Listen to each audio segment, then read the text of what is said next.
биологических наук, заведующая лабораторией геоботаники и экологии почв Тувинского института комплексного освоения природных ресурсов Сибирского отделения Российской академии наук. Анна Доржевна Самбу имеет богатый опыт исследований, является автором более 100 научных трудов. Работала более 10 лет в Новосибирске, Польше и Германии. Сегодня мы узнали о лекарственных растениях Тувы и о том, почему они занесены в Красную книгу России и Тувы. Лекарственные растения расположены в труднодоступных территориях. В Туве более 250 видов лекарственных растений. Из них 73 вида входят в фармакопею России. А остальные – это лекарственные растения традиционной медицины, народной медицины, тибетской медицины. В течение, получается, 50 лет ученые Сибири собирали данные по лекарственным растениям Тувы. Это ареал распространения, сколько можно добывать, а потом это растение должен иметь период отдыха. Например, радиола розовая 30 лет нельзя добывать после добычи. 3 года подряд, даже не 5 лет. Морали корень 20 лет должен отдыхать после промышленного сбора. Бруснику, термопсис и так далее. Эти растения можно собирать ежегодно. Но есть природная цикличность. Там 3 года непродуктивно бывает. Нет ни ягоды, ни грибов. Потому что природа отдыхает, восполняет свои силы. В 2010 году мы провели в Алтай-Саянском регионе мониторинг сбора дикоросов. То есть лекарственных растений, грибы. Если в государство сдают дикоросы, из 100% будем говорить. Государственные аптеки, заготовительные организации сдают 30%. А 70% это в теневой экономике оказывается. И это все как-то надо регулировать. Сбор, добычу, продажу дикоросов. Каждый регион имеет право принимать свои законы, меры. На Алтае, например, перед тем, как зайти в тайгу, они должны пройти обучение, далее лицензию получают, только тогда имеют право сбора. На Алтае более-менее они урегулировали этот процесс, поэтому на Алтае и на лекарственных растениях хорошо живут, они зарабатывают, и все законно. Организаций много, заготовительных организаций много, интродукционных, которые выращивают лекарственные растения, тоже достаточно. Чуксубай, например, мы говорим, варварски добывают, это же корневища, корни корневища лекарственные, они вырывают, надземную часть выбрасывают, корни корневища, остаются такие ямы после сбора этого чуксубая. Из фармакопеи 73 видов лекарственных растений 46 – это краснокнижные растения. Полностью описание, запасы, примерно где они находятся, будем описывать, но карты некоторых растений не будем давать. Потому что карта уже ориентиры. Если как в советские времена работали заготовительные конторы по каждому кажуну или району, они принимали лекарственные растения, грибы, и другие дикоросы. Тогда плановость была. Сейчас нет плановости. Республике надо урегулировать этот процесс. В центральном рынке, на Танзыбее, в районах, в автостоянках продают лекарственные растения. Я спрашиваю, у вас лицензия имеется? Нет. Сколько продают, где добывает? Ответа нет. Поэтому у нас рекомендации и предложения имеются по занятости населения Республики Тыва. Можно сказать, из 100% здоровых можжевельников остается буквально 40-45%. Если в дальнейшем за 10 лет с таким темпом мы будем варварски относиться к своему же сырью, лекарственным растениям, то у нас многих видов просто не будет. Это золотой корень, далее морали корень тоже варварски добывается, можжевельник, цаган тайла мы говорим, рододендрон на грани. Хорошо, что они в труднодоступных территориях произрастают. В каждом районе инспектора хорошо должны работать. Как заповедников, так и государственные инспектора лесничеств. Из 10 природных районов больше всего лекарственных растений у нас выявлено запасов по лекарственных растениям. Это Танульский горно-таежно-степной район, это Западно-Саянские природные районы. По запасам, по весу, конечно же, преобладает это брусника, смородина, шиповник, облепиха, районы их произрастания, где их больше. Танольском, Брусники, например. Облепиха – это южно-пустыненно-степной район. Из детского сада надо воспитывать вот эту экологическую культуру обращения не только к растительности, но и даже к животному миру, тем же насекомым и так далее. Потому что это все в круговороте, все взаимосвязано. Тогда уже подсознание, воспитанные люди не так будут обращаться к своему же сырью, богатству. Потребительское у нас отношение. Мы не задумываемся, вот чего мы выбрасываем, а сколько лет растет это растение, как он будет восстанавливаться. Очень богаты лекарственными растениями, конечно же, Толжинский район, Кахемский район, Эрзин-Тесхемский из-за Таноула. Для выращивания, вот смотрите, у нас сколько неиспользованных земель. Также Анна Доржоевна – автор учебника «Экономическая география Республики Тыва». В 2022 году под ее руководством завершится одно из наиболее крупных экологических исследований Тувы, по результатам которого будет проложена дорожная карта по восстановлению деградированной почвы на запущенных полях. Нас приравнивать к европейским черноземным почвам ни в коем случае нельзя, потому что у нас политология изначально деградационно опасная территория. Земледелием занимается сельским хозяйством в котловинах.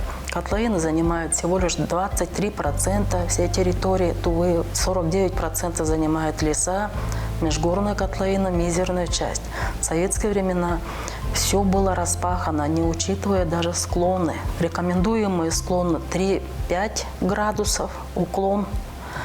А было распахано, даже мы вот исследовали в таких вот уклонах 15-23 даже градуса. Поэтому вот это все и привело к деградации почв. До сих пор деградационные процессы происходят. Почвенные исследования нами проводятся тоже длительное время. 27 лет у нас мониторинг хроноряды, то есть имеется по 3 котловинам. Турано-Югской котловине, Центрально-Тувинской котловине и Упсунурской котловине. У нас республику объявили самый бедный регион России. Почвы должны работать. Земля должна кормить, а почвы, они заброшены. Это рыхлые земли. Они получали достаточную дозу удобрения. В 90-е годы были заброшены, в 2000-е годы. Это огромное открытое пространство. Почвенные работы проводились в Туве глобально в 50-е годы. У нас проект называется «Эколого-экономическая оценка деградации сельскохозяйственных земель Республики Тыва». Сельхозземли надо сравнивать с эталоном, то есть это с образцовыми почвами, там сохранили или нет, то есть с целинными почвами. Сельское хозяйство находится в зоне рискового земледелия, то есть это многолетняя мерзлота, у нас перепады температур, может быть и неурожаи. По Туве из сельхозземель преобладает каштановая почва. 65%, 23% чернозема, будем говорить. Далее 15% это аллювиальные почвы речных долин, и другие почвы. То есть это все осваиваемая почва. Они находятся в лесостепной, сухостепной и сухой зоне. То есть это земледельческие зоны. В советские времена была плановость. То есть первые специализации земель, если была 60-е годы, второй раз это 80-е годы, зональное земледелие. У нас очень многие почвы находятся в международной классификации, то есть мы работаем с учеными с международной классификацией ФАО, то есть это международная организация по продовольственной безопасности мира, потому что 95% кормит почва населения мира. Поэтому с почвами это обращение должно быть особо. В мире из деградированных преобладает, конечно, опустыненные земли. В России у нас из деградированных это эрозионные, водно-эрозионные земли. У нас в Туве первый удар наши степные почвы получили в 50-е, 60-е годы. В 1967 году у нас в Туве вообще не было эрозионных трещин. Эрозионные трещины появились в 70-е, 80-е, их больше стало в 90-е годы. Кроме ветровой эрозии от который у нас природа, климат такой, литология, у нас легкие почвы с близким залеганием подстилающей породы. У нас дефляционно опасные земли. Это Центральная Азия, это котловины больших озер.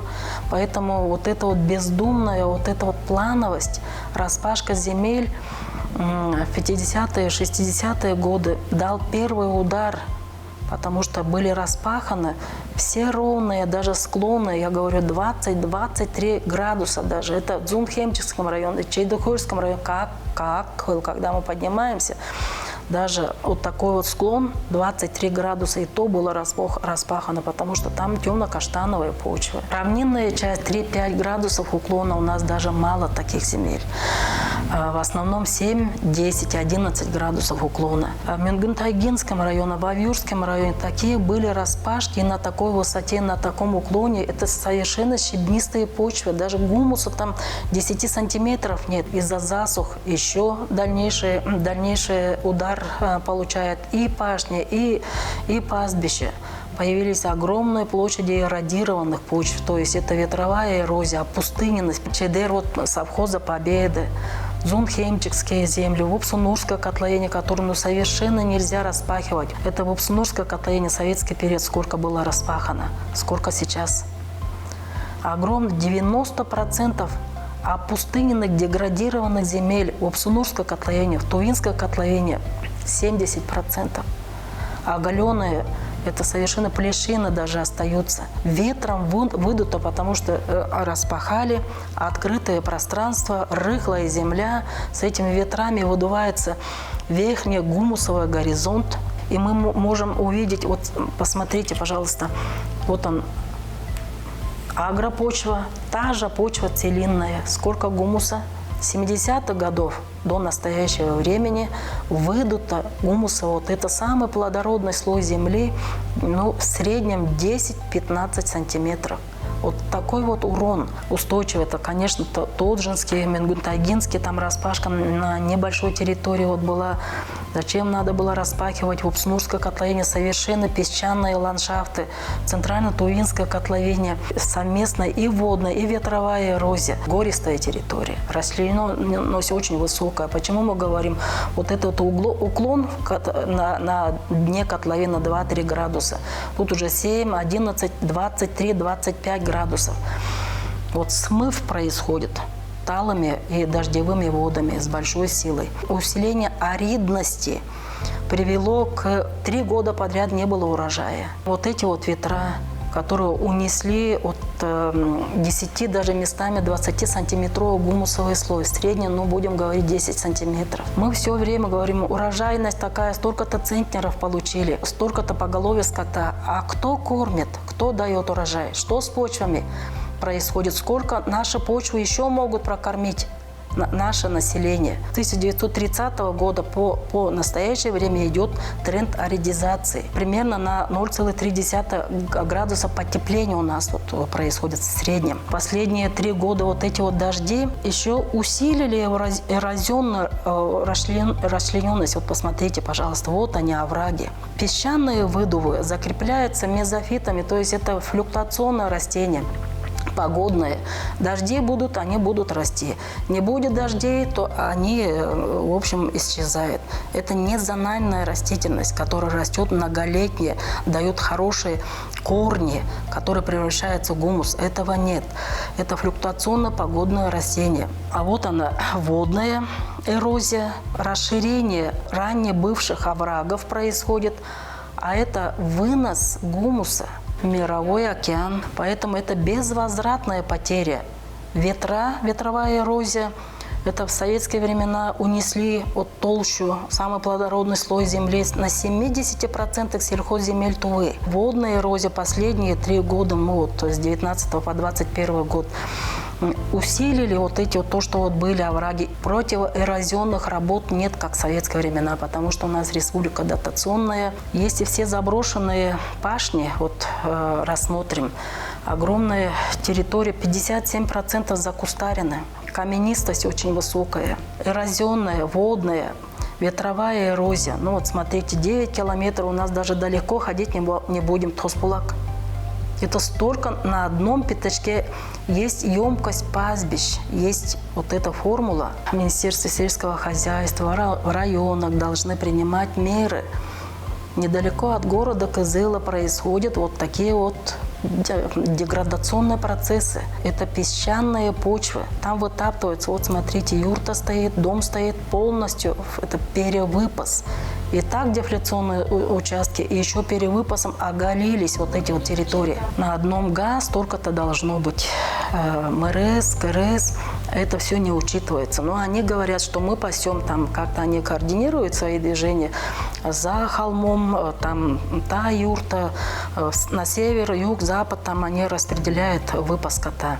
Но по сравнению с Монголией, конечно же, у нас более-менее благоприятно, но тем не менее, если мы будем вот так вот пасти круглогодично, перевыпас 3-4 стадии, вот мы можем привести просто к оголению окружающих вот, степных песчаных ландшафтов вокруг Кызыла. Вот это вот, смотрите, Пичигтыхая – это самые большие оросительные системы были. Каменистость, нет гумуса. Обнаженные камни, закустаренность, защебненность в Байтагинском районе – это вот склоны. Это большие проблемы жить у нас. Залесенность, вы знаете, Чедер, вот лес появляется, Шаганар, тополевники появляются. Байхак по дороге, вот смотрите, Вязь. Раньше были там лесополосы. Вязь там росла, от вязи вязовый лес появился. Тополевники, байхаки, тополевники появляются. То есть, ну, лес – это вот хорошо под депонирование углерода. Чем открыты будут лежать вот эти вот пространства, лучше пусть растет лес и будет давать огромную массу, объем кислорода. И потом вот это вот круговоротие СО2, углерода принимает вот положительную роль. Если мы посмотрим мелиорацию, ну вот смотрите, советский период, вот сколько было орошаемых земель, а сколько сейчас стало. Орошаемые земли самые испорченные по сравнению с багарными, с вот этими пашнями. Орошаемые, то есть поливали, потом забросили, вся структура размыта. Восстановить это нужно провести огромную работу. Вот они эрозионные, а потом вырубка уже, вот посмотрите, пожалуйста, вот очень много появляется по национальным программам чабанских стоянок за последние 5 лет. Они вырубают рядом стоящие леса. От вырубки лесов идет водная деградация, потому что леса, они как насос держат воду, подземные воды, грунтовые воды. Вырубают леса, все отпускается, и идут вот такие вот эрозионные процессы. Агроистощение. То есть 80% у нас содержание гумуса, если центральная Туинская котловина, очень низкая, 0,84%, а должно быть 3 и выше процентов. Наши почвы агроистощены, то есть им нужны питательные элементы, хотя бы органика, есть органическое удобрение, есть минеральное удобрение, хотя бы органика, у нас навоза, перегноя достаточно. Если мы возьмем Тандынский район, например, посмотрите, пожалуйста, динамику. До 90-х годов, когда вот минеральное удобрение, органическое удобрение в Тандынском районе, урожаи хорошие были, вот там продуктивность хорошая была, потом не вносили минеральные и органические удобрения сразу, вот урожайность падает, азот, фосфорные, калийные удобрения, они очень дорогие, поэтому частники, они не могут, только нужна государственная поддержка. Шанчи, Чахыл, Пулумтерек, там Байтагинском, Танды выращивают, это остаточные знания или от родителей это передалось. Нужны грамотные землевладельцы. Вот надо обращать внимание на знания, то есть они дипломированы должны быть, землепользователи. Вот они, 3-4 стадия перевыпаса участки. Пустующих земель 70%, да. Вот эти вот заброшенные пашни в 90-е годы без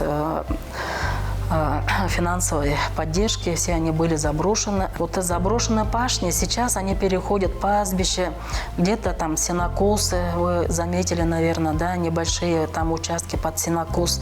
Но в целом сейчас очень много участков, имеется 4 стадии перевыпаса. Первый – легкий, второй – умеренный, можно пасти, третий – уже сильный, четвертый – уже перевыпас. Еще в дальнейшем, еще 5-10 лет пользоваться такими землями у нас, как Монголия, будет. Я думаю, что до такой степени наши чабаны не доведут, потому что все-таки они соблюдают вот эту вот сезонность пастбища, оборота. Они же, это их земля, они арендуют или родовые земли остаются. Они заинтересованы, чтобы у них скот упитанный был, поголовье, чтобы получить. Тут же они даже сеют некоторые чабаны, поэтому они ухаживают. Но тем не менее, по этой индикаторы перевыпаса показывают, что у нас круглогодично выпасаемых, перевыпасаемых участков вот столько много стало по сравнению даже с 90-ми годами. Увеличивается. То есть национальная программа хорошо, но перевыпасаемые участки тоже, их становится тоже много.